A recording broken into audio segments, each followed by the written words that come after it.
Bonjour à toutes et à tous, comment allez-vous en cette période de trêve internationale? Les matchs sont engagés, il y a du rythme, il y a de l'intensité, on est stressé, mais quel engouement autour de ces matchs internationaux, tout le monde est comme ça devant son écran. Finalement, en fait, on a juste peur que nos joueurs se blessent et qu'ils ne reviennent pas dans nos clubs en forme physique. En fait, on regarde juste ces matchs pour ça. Finalement, les sélectionneurs sont mécontents, les joueurs sont mécontents, les coachs des clubs sont mécontents. Il y a juste l'UEFA qui nage dans sa piscine de billets qui est contente. Bref, passons à autre chose. Passons au FC Barcelone qui va bientôt entamer sa phase 3, la phase de confirmation. On en parle tout de suite dans la vidéo analyse.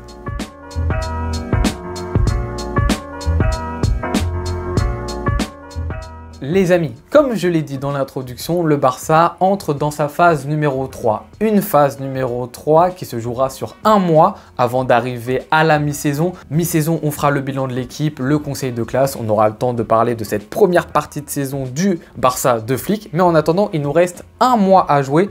Un mois dans lequel on va avoir 8 matchs. Vous faites le calcul assez vite, ça fait 2 matchs par semaine. Que ce soit de la Ligue des Champions qui arrive en plein milieu de semaine, et quand il n'y aura pas de la Ligue des Champions, ça sera de la Liga. Donc ça va être intensif du côté du Barça, même si, vous allez le voir, les matchs sont plus à notre portée que sur les phases précédentes. Concernant justement les phases précédentes, on a eu la phase numéro 1 qui était la phase de test pour le FC Barcelone. Monaco notamment, Girona, Villarreal. On était sur la mise en chauffe de ce Barça. On apprend les patterns du système de Flick. On essaye quand même de remporter des points. Ça s'est très bien passé.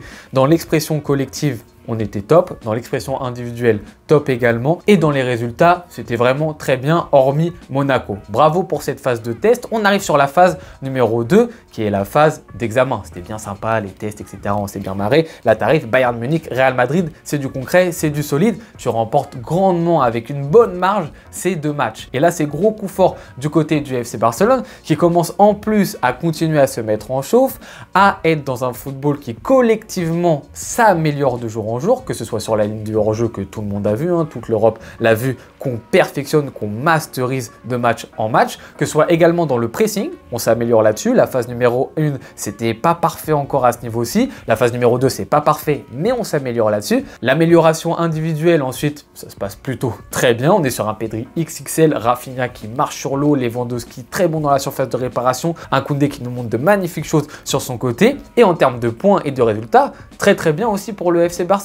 Donc ça se passe très bien. Mais il y a un tout petit mais, le dernier match de cette phase numéro 2, on le perd contre la Real Sociedad. Et on avait dit dans la vidéo pré-match de ce match-ci, il faut faire attention parce que si on le perd juste avant la trêve, on va commencer à se poser plein de questions, plein de débats, de problématiques, et on va avoir 2 semaines pour y réfléchir, pour y penser. Ça va remettre plein de choses en question. Il faut absolument gagner ce match pour éviter justement que les doutes entrent dans la maison. On l'a perdu. Donc malheureusement, ces doutes ont engendré des choses juste avant d'entamer la phase numéro 3.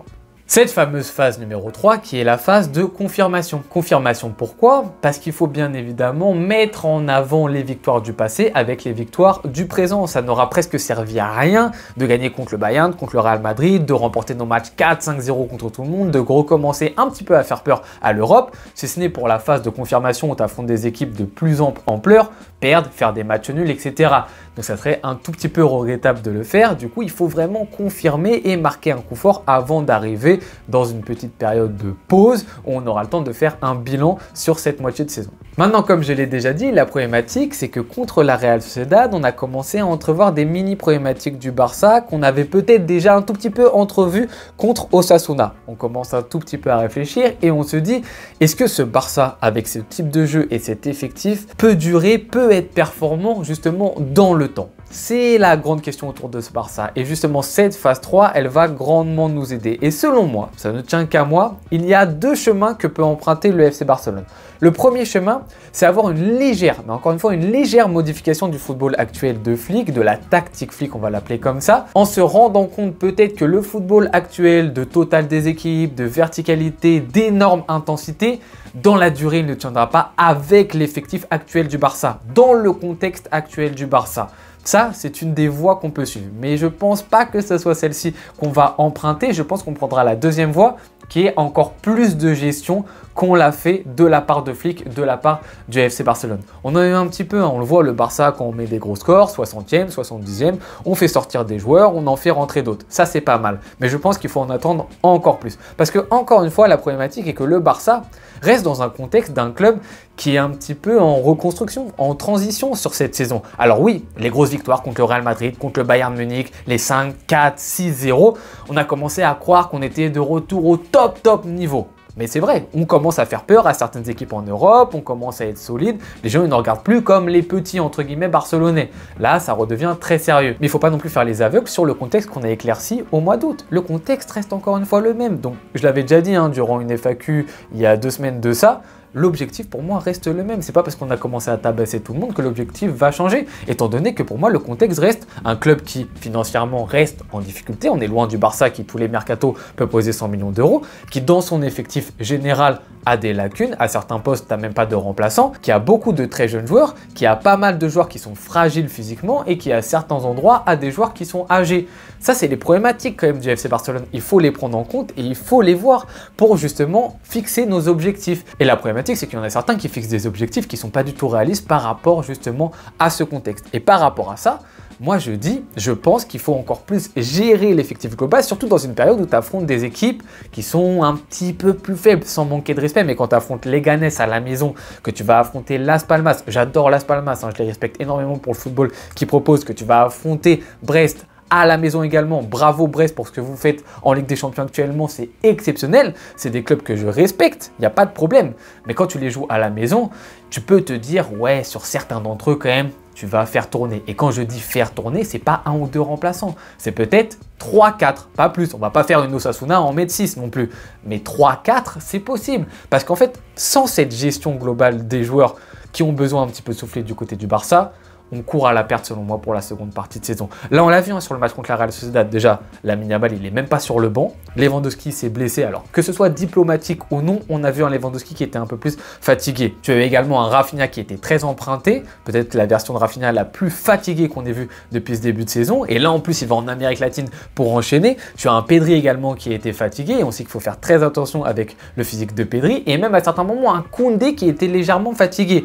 Donc, je ne remets pas la faute sur eux, mais c'est juste, est-ce qu'il ne faut pas faire plus attention à ces jours-ci et faire encore plus de rotation? Mais pour faire ça, il faut que nous, on accepte en tant que supporters que des fois, on est une équipe qui soit moins dominante, moins performante, que les matchs, on les gagne plus 3, 4, 5-0, mais que oui, des fois, on va gagner 1-0, 2-0, 2-1, peut-être on va faire match nul, peut-être même on va perdre, mais acceptons-le en se disant ouais, mais on a conservé nos joueurs et nos joueurs ils pourront être à 100% en mars, avril, mai quand va y avoir les derniers matchs de Liga, les gros matchs en Ligue des Champions où là ça va être réellement important. Alors que là si on continue à mettre tout le temps l'équipe type à tous les matchs, on va juste être là à croiser les doigts, à prier, de se dire on espère en deuxième partie de saison qu'il n'y aura aucune casse. Or, vous l'avez vu déjà, Lamine Yamal, fatigue musculaire sur l'avant-dernière trêve. Et là, sur cette trêve-là, blessé 2 à 3 semaines. Ça commence déjà. Jusqu'à quand est-ce qu'on va attendre avant de faire plus de rotation que ça? Que Koubarsi également se blesse, que Baldé rechute, que Pedri rechute.